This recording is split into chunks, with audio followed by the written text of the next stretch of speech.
At the Embedded World 2020 I met up with Vanja Samuelsson.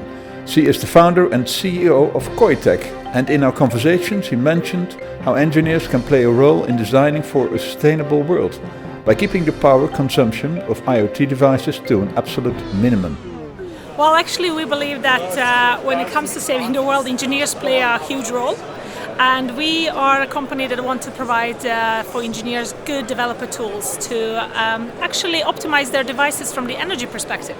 We want them to make sure that when they know their devices really well, so they are designing for low power.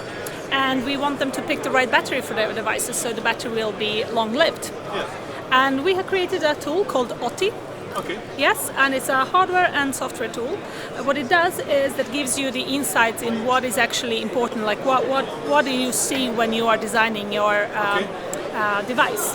And it's something that you use in your development, you use it in your maintenance, you use it in your pre-sales if you want to show your customers how great you are at designing low power. And it's something that you can put on every developer's table because we made sure that it's really affordable. And it's packed with the features that you usually can find in big labs with quite expensive tools, but we kind of want to bring it to every developer throughout the stack.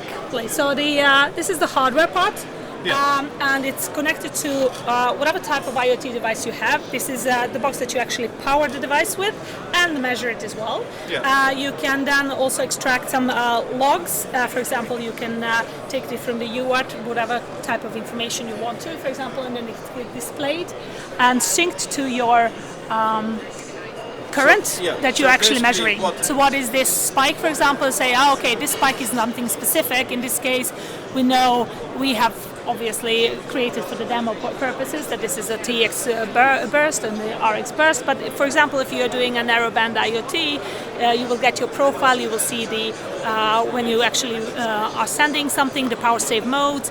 It's a very simple way of showing what is actually happening to the granularity that you actually need for this type of development work.